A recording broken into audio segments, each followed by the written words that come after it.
अस्सलामुअलैकुम। एक Toyota Prado के दरवाजे पर डेंट था। इसके मालिक ने डेंट वाला दरवाजा कभी मरम्मत नहीं कराया। कोई पूछता तो वो बस यही कहता, जिंदगी की दौड़ में इतना तेज नहीं चलना चाहिए कि किसी को ईंट मारकर गाड़ी रोकनी पड़े। सुनने वाला इसकी आंखों में नमी देखकर कदरे हैरान होता और फिर समझते ना समझते हुए सर हिला देता। सरगोशी सुनोगे या ईंट से बात सुनोगे? एक नौजवान बिजनेस मैनेजर अपनी ब्रांड न्यू टोयोटा प्राडो में दफ्तर से DHA में वाक़या घर जाते हुए एक पसमानदा इलाके से गुजरा, जो मज़ाफ़ात में ही वाक़या था। अचानक इसने एक छोटे बच्चे को भागकर सड़क की तरफ आते देखा तो गाड़ी आहिस्ता कर दी, मगर फिर भी इसने बच्चे को कोई चीज उछालते देखा।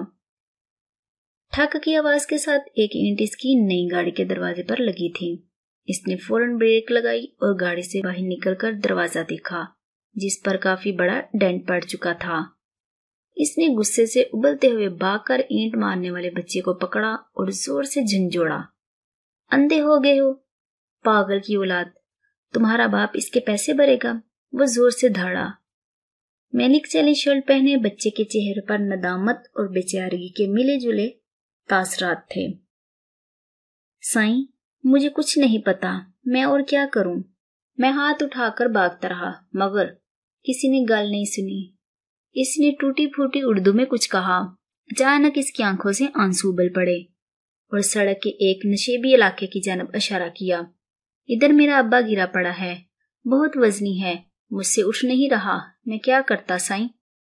बिजनेस एग्जेक्टिव के चेहरे पर एक हैरानी आई और वो बच्चे के साथ साथ नशेबी इलाके की तरफ बढ़ा तो देखा एक मजदूर शख्स उंधे मुंह मट्टे पड़ा हुआ था और साथ ही एक व्हील चेयर गिरी पड़ी थी।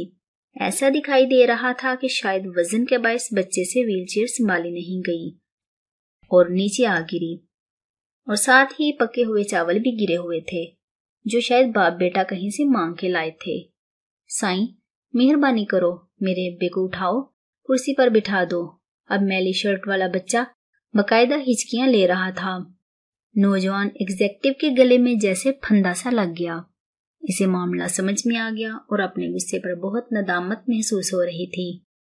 इसने अपने सूट की परवाह किए बगैर आगे बढ़ के पूरी ताकत और कुव्वत लगाकर कराहते हुए मजदूर शख्स को उठाया और किसी तरह व्हील चेयर पर बिठा दिया।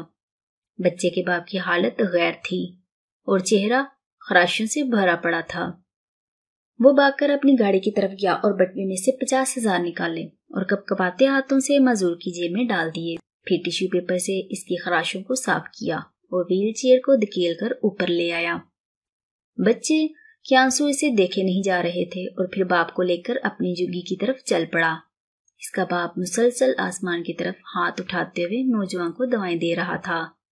नौजवान ने बाद में एक खैराती इदारे के तावन से जुग्गी में रहने वालों के लिए एक जुग्गी स्कूल खोल दिया और आने वाले सालों में वो बच्चा बहुत से दूसरे बच्चों के साथ पढ़ लिख कर जिंदगी की दौड़ में शामिल हो गया।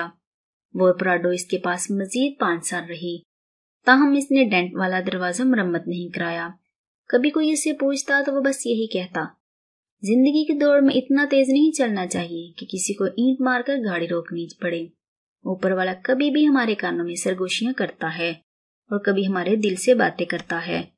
जब हम इसकी बात सुनने से इनकार कर देते हैं तो कभी कभार हमारी तरफ ईंट भी उछाल देता है, फिर वो बात हमें सुनना पड़ती है। हम जहाँ मुलाजमत, बिजनेस, खानदान, बीवी बच्चों की खुशियों के लिए भागे जा रहे हैं, वहीं हमारे आसपास बहुत सी गूंगी चीखें और सरगोशियां बिखरी पड़ी हैं। अच्छा हो कि हम अपने इर्द गिर्द की सरगोशियां सुन लें ताकि हम पर ईंट उछालने वाले की नौयत ना आए।